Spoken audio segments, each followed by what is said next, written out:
Guess that's how we start it. My coaster sticking to my cup and falling off. All right.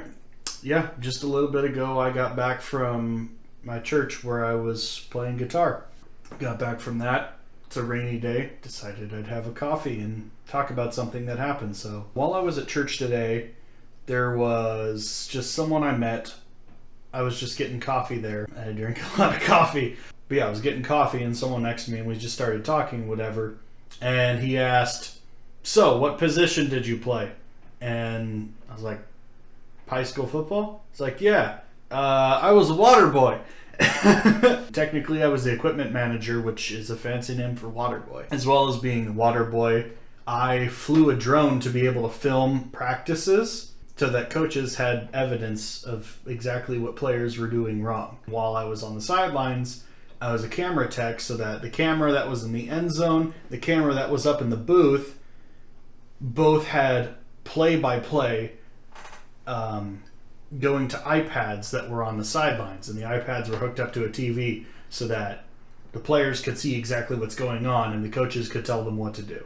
It's a really cool system, but I really enjoyed that, and I used to get super amped up on the sidelines. There were code words for when we were on defense and they were switching from man to zone defense, and so there were code words, and like the coaches or players would start yelling, money down, and that was for like man-to-man defense or whatever. And I jump up and down on the sidelines and just scream that at the top of my lungs. Anybody who has seen it or knew about it would tell you that was just people told me they absolutely loved how much I got into that.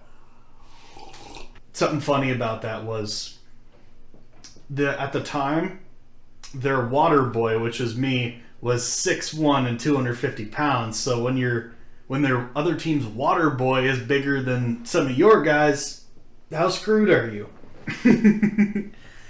At the moment, I'm 6'4" and 236. So I got a little taller and definitely a lot leaner since high school. While I was in high school, I took an athletic PE class, which was it was taught by the offensive line coach. For like 2 years, he'd come up to me and be like, hey, you're like big and fast. You should try to play football.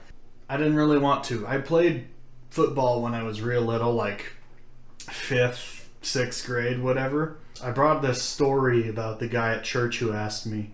I brought that up with my dad, and he had said that I never really had an aggressive personality. It made me think of a few things, like the story of like the guy who has these talents but doesn't want to use them. This guy who's big and tall and strong, but he doesn't have that aggressive personality, and he has a heart that's just a little too soft for this world, which I kind of came up with that on my own. Is that there's been some times where it's like I get very emotionally distraught by something. But anyway, it was kind of a fresh perspective on that idea of the guy with talents who doesn't really want to use them or kind of can't. I was a welder, and I learned TIG welding, which is an advanced skill, really quickly.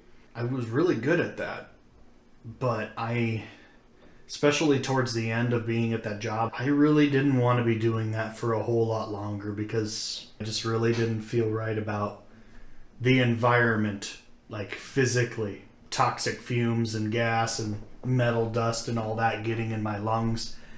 That didn't feel right for me. I was like, I don't think I can keep doing this. At the time, I was going to work, and then I'd come home and I would practice the hell out of guitar. I specifically remember in the winters before this got converted into studio, this was my room and it had couches and a TV and whatever. I'd get home and I'd just sit here and practice all the time, scales over and over and over again. The sound downstairs was really bad, so I'd get people yelling at me, turn it down, or all right, that's it for today. At the time, I was just working, come home, practice, My life felt really monotonous at the time. Then I woke up one day and stepped on the scale, and I was 294 pounds. And I was like, oh no, we are not getting to 300 pounds. We are not going to be there. And so that was kind of the day I woke up. I realized I have to start doing something. So I started going to the gym and eating better. And New Year's this year, I was 284 pounds. And a YouTuber, Jeff Nippard, ran a contest for a 100-day transformation. And I entered that. Over the course of 100 days, I went from 284 pounds to 247 pounds. It's like 36 pounds. It was an absolutely amazing transformation, and it was difficult. There were times when, I went to work, hadn't eaten breakfast or anything, and then I would, during my breaks, I would eat something, drink some water, and go to sleep during my breaks. That's what a lot of my life at the time looked like, was go to work, eat, drink water, sleep. Go to the gym, go home, eat, practice, sleep. And so that was another period of my life of just monotony. It allowed me to get a lot better physically and allowed me to have some outlet for physical energy and emotions in the gym so that I could process and heal from some things that I hadn't gotten over about ending high school, going into the workforce, and becoming an adult. I had a good time for that, to have some growth. And now I'm here. I'm trying to get music to work. And I'm honestly a little bit lost with some things. The coffee chats have been a good chance for me to kind of state some things out, clear my head, and kind of make it public, some of the things that I'd like to say but maybe don't have an opportunity, something along those lines. I'm almost out.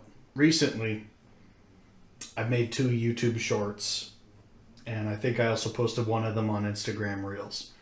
They did way better than I thought they would. I have a friend who, after I posted the reel, he came to me and he's like, I told you so. I told you so. He also watches this, so he knows who he is. He had said when I initially started getting into this, you need to make YouTube shorts because people are just going to be scrolling away and see whatever you do. If for some reason that has an impact on them, maybe you'll yank them out for a second and then they'll pay attention to you more than just scrolling in the bathroom or something.